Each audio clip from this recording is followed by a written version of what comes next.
Chers frères et sœurs, soyez les bienvenus dans ce parcours pour les catholiques séparés, divorcés, vivant seuls. Vous l'avez compris, j'ai moi-même connu cette douloureuse épreuve. Permettez-moi de vous expliquer comment je l'ai vécue. Je m'étais marié en 1970 alors que j'étais encore étudiant à Brest. J'ai rencontré une jeune fille avec laquelle nous avions beaucoup de points communs. Nous avions été éduqués tous les deux dans des familles catholiques pratiquantes. Nous avions suivi notre scolarité dans des établissements catholiques. Mais nous avions aussi un gros point commun qui était une très mauvaise relation avec notre père. Quand on est étudiant, on se voit beaucoup et puis nous avons décidé très vite de nous marier parce que pour nous, c'était un premier amour, mais il devait déboucher inévitablement sur le mariage. Nous nous sommes donc mariés en 1970, j'avais 22 ans et elle 19. Au début, tout s'est bien passé et 2 ans après, nous avons eu le bonheur d'accueillir un premier fils qui vraiment a été une grande joie parce qu'il nous a fait le cadeau de la paternité et de la maternité. J'ai terminé mes études et j'ai été nommé professeur dans un collège à côté de Saint-Brieuc, dans les Côtes-d'Armor. Au début, donc, notre relation se passait plutôt bien, mais nous avons quand même commis l'erreur d'abandonner la pratique religieuse de notre enfance pendant cette période. C'est en 1976 qu'une première épreuve nous est tombée dessus. Nous avions souhaité avoir un deuxième enfant, la grossesse s'était très bien passée, mais malheureusement l'accouchement s'est avéré être difficile. Le médecin n'avait pas jugé utile, comme tout se passait bien, de faire ni une échographie ni même une radio. Or, l'enfant avait un périmètre crânien assez fort et il ne passait pas dans le col utérin. Du coup, la sage-femme a demandé à l'auxiliaire de puériculture d'appuyer très fort sur le ventre de la maman pour forcer l'expulsion, et c'est là que l'accident s'est passé. L'enfant a été traumatisé donc à l'accouchement et il en est résulté une lésion cérébrale qui a eu par la suite des conséquences importantes. Au début, nous nous sommes rendus compte tout de suite que quelque chose n'allait pas. L'enfant a jeûné plus qu'il n'aurait dû après la naissance. Et puis nous étions attentifs aux moindres signes d'éveil dans les premières semaines et nous nous rendions compte qu'il y avait des petits problèmes. À 1 mois et demi, l'enfant a commencé à avoir un nystagmus, ce mouvement oculaire de l'œil qui est le signe d'une souffrance cérébrale. Le médecin a jugé qu'il fallait une hospitalisation pour examen et donc mon fils a été hospitalisé pendant 15 jours à Saint-Brieuc pour ses examens. Comme sa maman le nourrissait, elle est restée avec lui pendant 15 jours à l'hôpital dans l'attente angoissée des résultats. Lorsqu'ils arrivaient, ils n'apportaient aucun éclairage et c'est pourquoi au bout de 15 jours, on en est arrivé à la conclusion que le problème de notre fils venait de ce traumatisme à l'accouchement. Le médecin a dit à ma femme, il restera infirme moteur cérébral. S'il est bien, tu le garderas à la maison, sinon tu le mettras dans un centre spécialisé. Vous imaginez le choc que cela lui a fait et notre préoccupation concernant l'avenir de cet enfant. Pendant 1 année, nous avons tout fait vraiment pour lui permettre de se développer le mieux possible. Nous sommes allés notamment à l'hôpital de Rennes qui était spécialisé pour les problèmes du cerveau. Et puis nous sommes allés voir des spécialistes. Et fort heureusement, au bout d'1 année, le développement de l'enfant s'avérait quand même meilleur que ce qu'avait pronostiqué le médecin. Seulement, après cette période, ce qui a commencé à se dégrader sérieusement, c'est notre couple. En effet, comme mon épouse s'était trouvée toute seule à l'hôpital, avec cette angoisse de savoir ce que cet enfant avait, je n'ai pas pu lui tenir compagnie parce que l'année scolaire avait repris, j'avais mes cours et je devais aussi m'occuper de notre aîné qui avait 4 ans. Elle s'est donc trouvée très seule et du coup cela a comme cassé quelque chose dans notre relation. Et 1 an plus tard, lorsque l'enfant allait mieux, elle a continué donc à se poser des questions sur notre couple et en fait progressivement donc à s'éloigner de plus en plus de moi.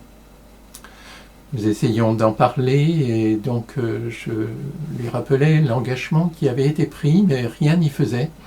Et elle semblait au contraire prendre un mouvement, donc suivre un mouvement donc d'éloignement qui se dirigeait tout doucement vers une séparation. Je me suis rendu compte de la profondeur donc de la crise de notre couple un jour où je lui avais, après une discussion un peu animée, disons, qui commençait donc effectivement à mal tourner, je lui en avais demandé pardon, mais cela l'a laissé donc de marbre et elle n'a pas du tout remis en cause donc son orientation.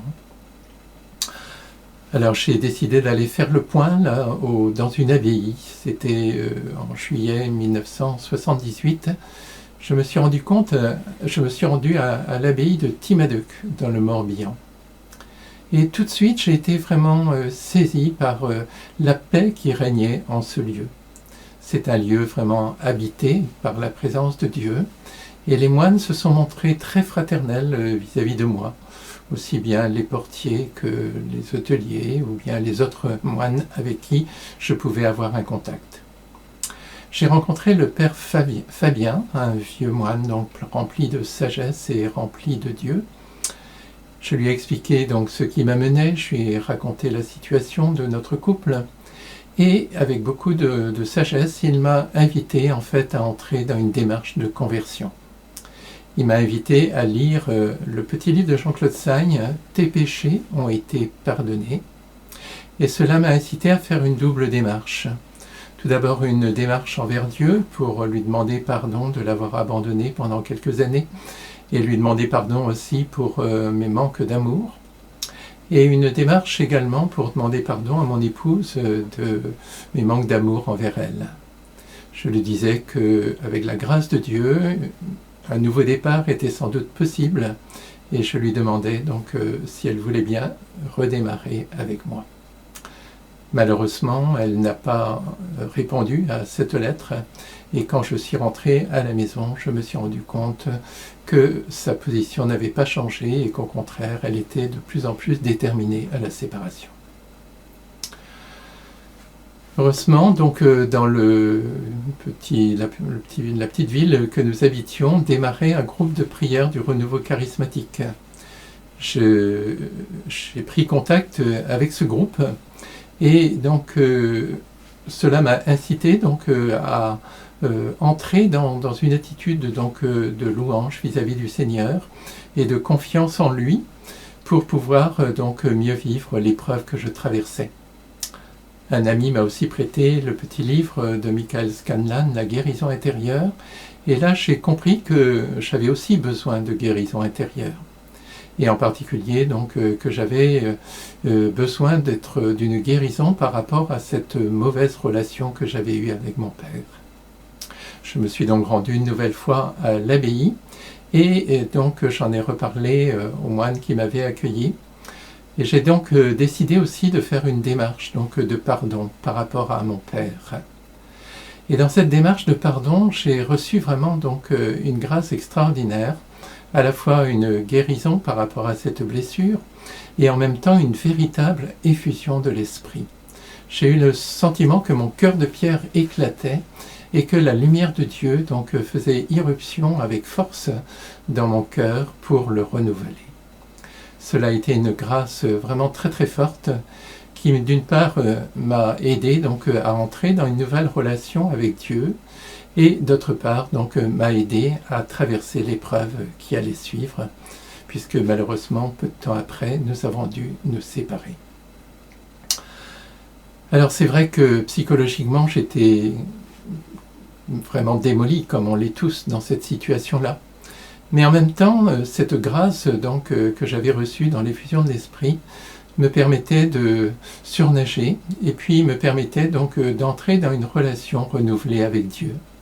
J'ai retrouvé le sens de la prière, d'une prière vraiment personnelle avec le Seigneur, le sens de la louange dans le groupe de prière et puis aussi par le chant des psaumes que je chantais en communion avec les moines de Timaduc, même quand je suis rentré chez moi. Et puis, donc, j'ai aussi commencé à lire et à dévorer la parole de Dieu. Et j'étais vraiment très touché par des textes qui me parlaient comme jamais il ne m'avait parlé. En particulier tous les textes où saint Paul parle de cette vie nouvelle dans l'esprit que Dieu veut nous donner, et puis de cette transformation du vieil homme en homme nouveau sous la grâce de ce même esprit. Cela m'a donc aidé à traverser l'épreuve de la séparation que malheureusement nous n'avons pu empêcher et qui s'est passée donc en octobre 1978. Heureusement, j'ai trouvé un logement pas loin de la maison que nous habitions. J'ai laissé la maison, la voiture à mon épouse qui ne travaillait pas pour qu'elle puisse bien s'occuper des enfants. Et donc, comme j'habitais non loin, j'ai pu heureusement voir assez régulièrement les enfants. Alors a commencé pour moi donc tout un cheminement qui est passé par plusieurs étapes. Et je vais évoquer ici les principales que j'ai traversées durant les 10 premières années. Ce sont les étapes en effet que je reprends dans le parcours pour les séparés, divorcés, vivant seuls. Tout d'abord, donc, ça a été une période, une étape de conversion, comme je l'ai dit, et pendant laquelle je me suis vraiment tourné vers le Seigneur et où j'ai commencé à mettre mes pas dans les pas de Jésus, dans le mystère de sa passion. En effet, je crois que la passion de Jésus vraiment donne un sens à l'épreuve des séparés et divorcés et qu'elle leur permet donc de la franchir à la suite de Jésus et avec sa grâce. Cette étape a été aussi suivie d'une étape de guérison, d'un début de cheminement de guérison intérieure.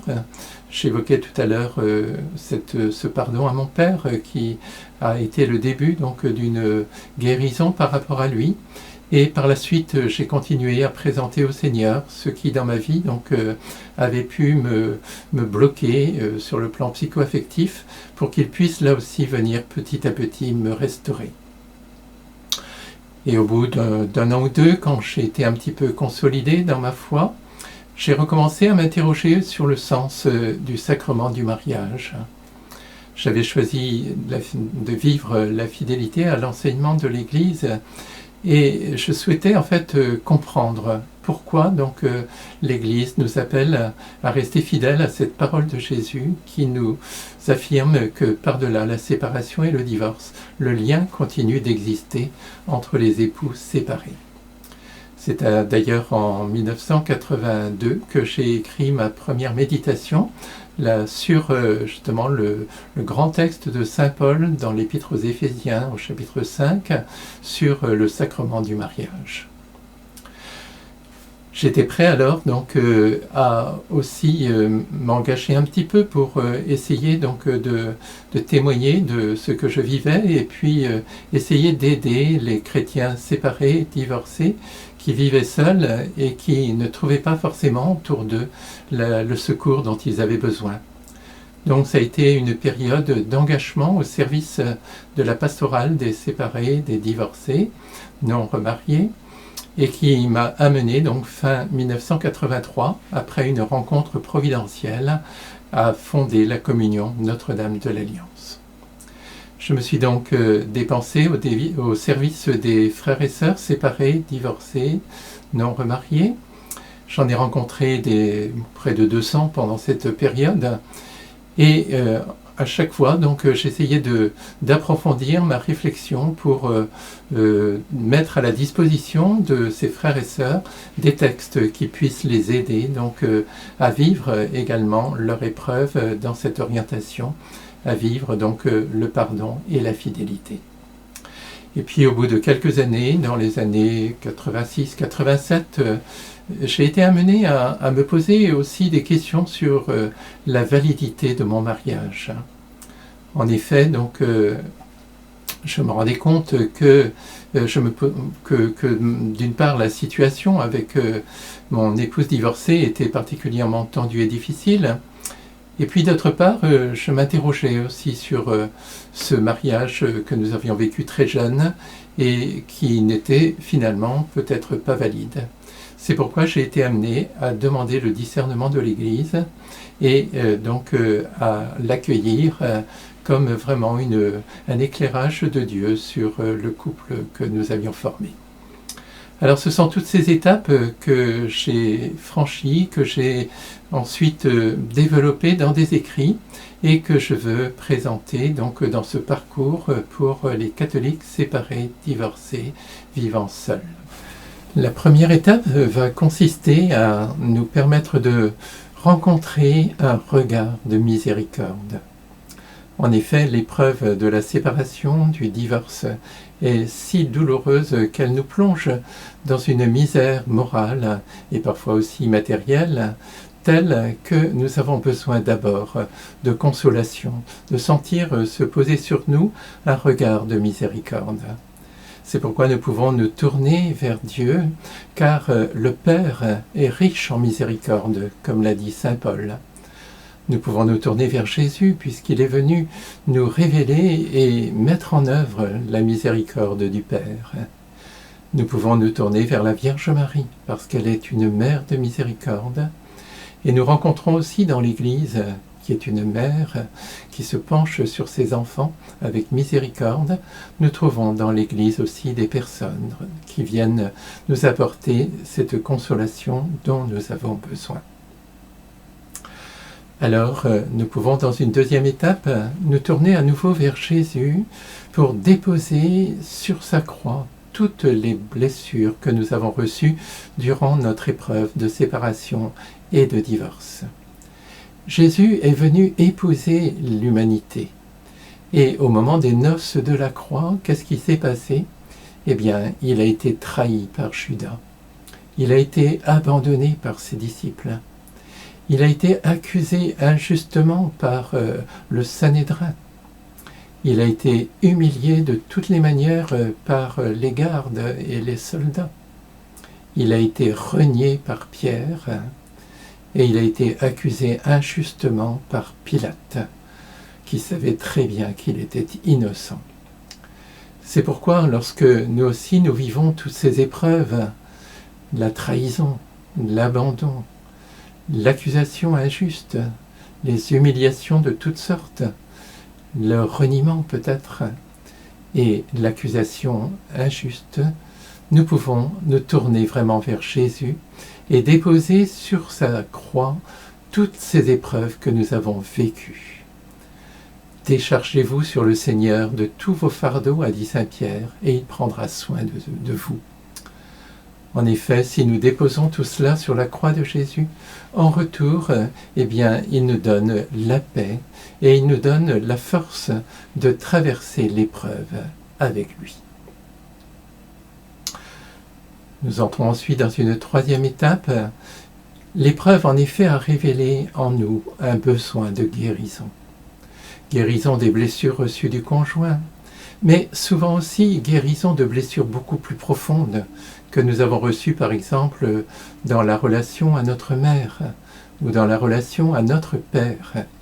Et toutes ces blessures sont réveillées par la séparation et le divorce. C'est pourquoi il nous faut là aussi rechercher la guérison de ces blessures, soit en nous adressant à des psychologues, par exemple, qui peuvent nous y aider grandement, soit aussi, ou les deux d'ailleurs, en nous tournant vers Jésus, parce que Jésus nous aime et qu'il veut vraiment nous guérir. Par ces blessures, nous sommes guéris, a dit encore saint Pierre. Ce début de guérison commencé, nous pouvons continuer la quatrième étape qui va nous conduire alors à plus profondément à reconnaître aussi notre péché. Nous savons bien en effet que même si nous avons été abandonnés, nous n'avons pas su aimer parfaitement notre conjoint. Et nous savons aussi que la séparation, le divorce sont contraires à la parole de Dieu, contraires à l'enseignement de l'Église. Alors est-ce que ce sont des péchés ? Souvent en plus, au fond de nous-mêmes, nous éprouvons un sentiment de culpabilité qui peut être assez profond et assez tenace. Alors comment être libéré de tout cela ? Eh bien, c'est ce que nous verrons dans la quatrième étape. Tout au long des premières étapes, si nous avons bien entendu l'enseignement de l'Église, nous avons entendu l'appel au pardon. La 5e étape va nous aider à entendre plus explicitement, plus fortement cet appel au pardon, car ce pardon est nécessaire, même s'il est pour nous très difficile.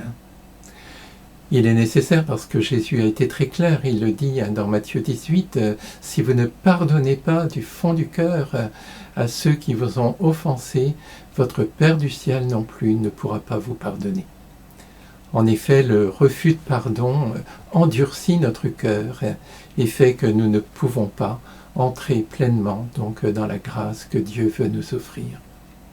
Donc ce pardon est nécessaire, mais en même temps, il est très difficile parce que notre affectivité bien souvent est terriblement blessée et qu'en plus nous nous faisons des idées souvent fausses sur le pardon. C'est pourquoi dans cette 5e étape, nous allons approfondir cette question du pardon et essayer de comprendre comment nous pouvons y arriver progressivement et avec la grâce de Dieu. Pardonner est donc capital. Mais le pardon n'est pas non plus une fin en soi. Si le mariage était valide, nous sommes invités à pardonner en vue d'une réconciliation avec notre conjoint.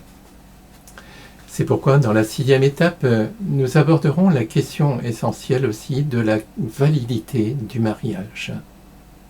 En effet, il peut arriver que certains se soient mariés avec les meilleures intentions, avec le désir de vivre un mariage chrétien, de fonder une famille chrétienne, mais peut-être qu'il y a eu au départ un vice dans le consentement.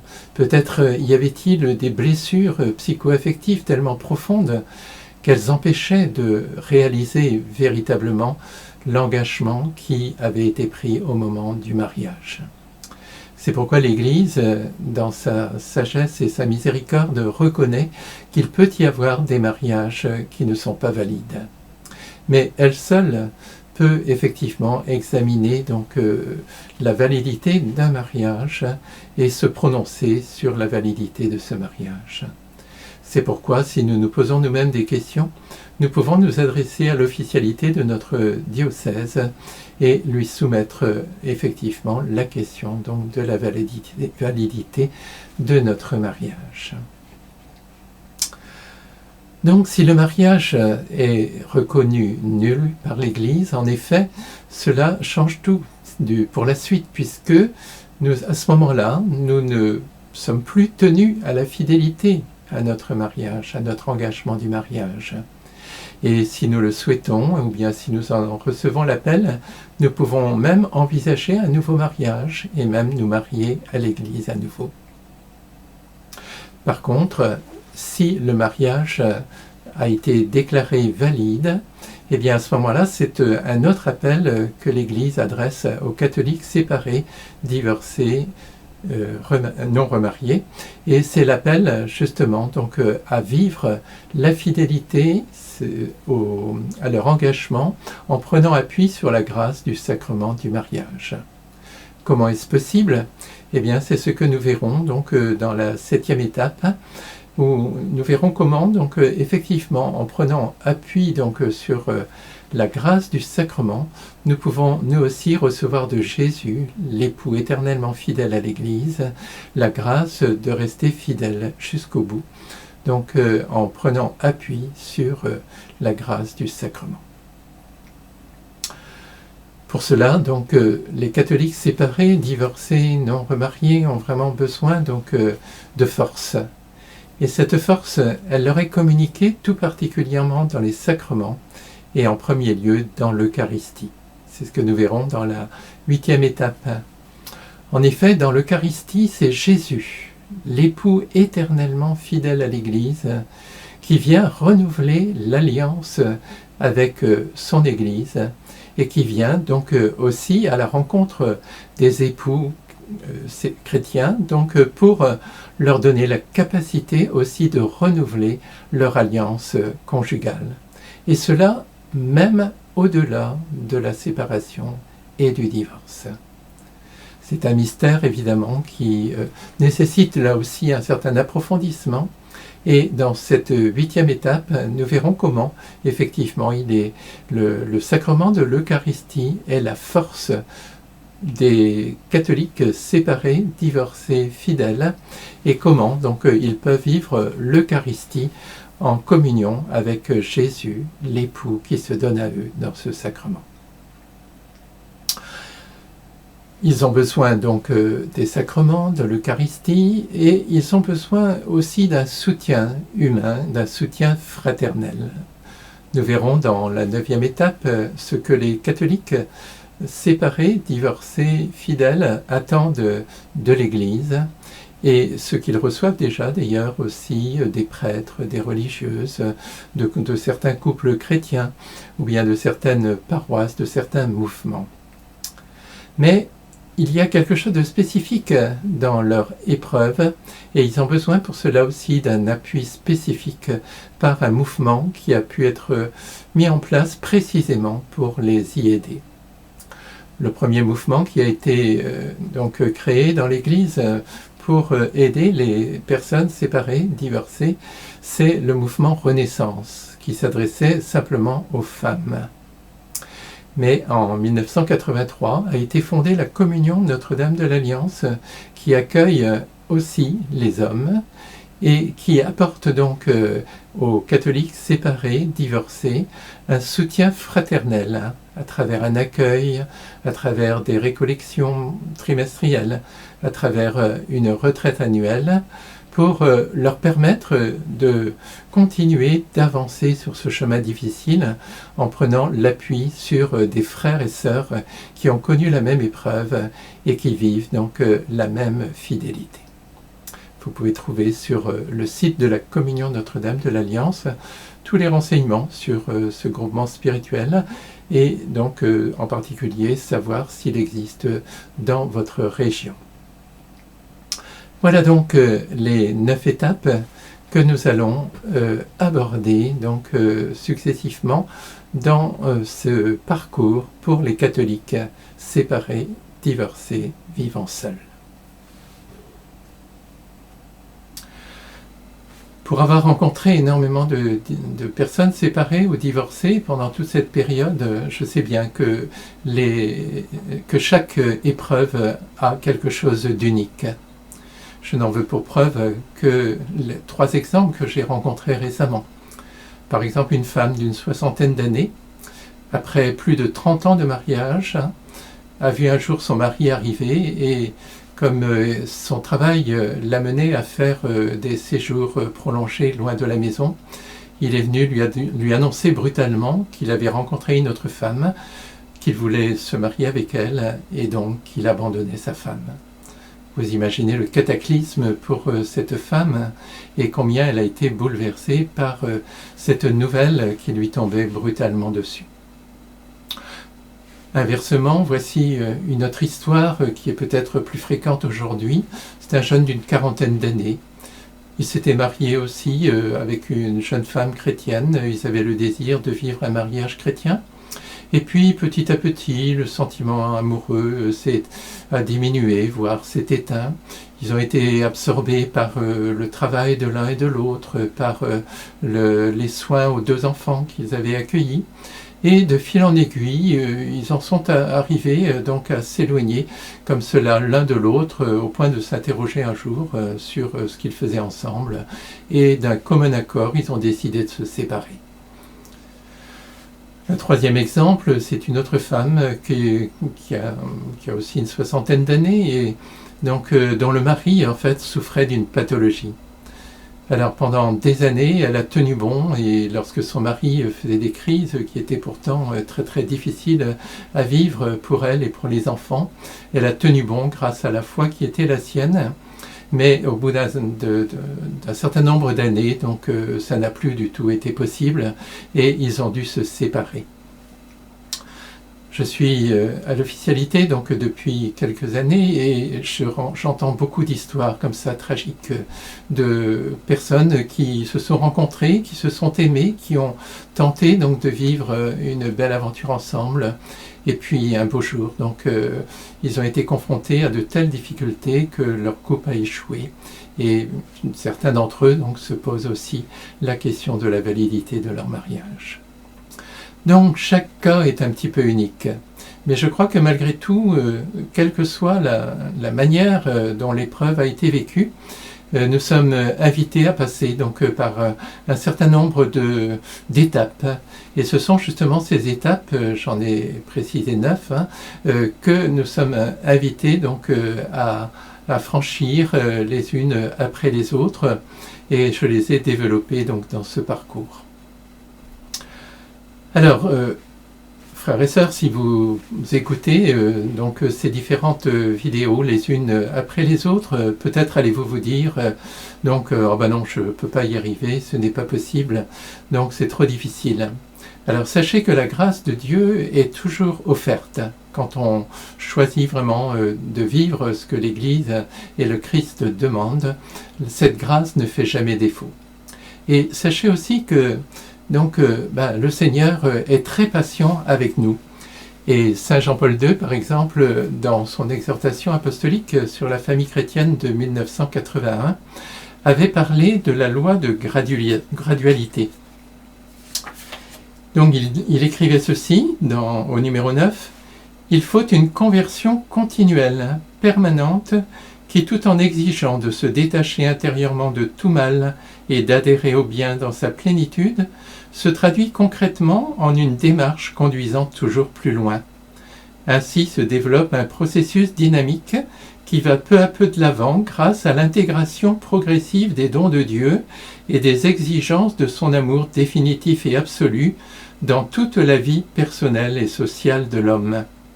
C'est pourquoi un cheminement pédagogique de croissance est nécessaire pour que les fidèles, les familles et les peuples, à partir de ce qu'ils ont déjà reçu du mystère du Christ, soient patiemment conduits plus loin jusqu'à une conscience plus riche et à une intégration plus pleine de ce mystère dans leur vie.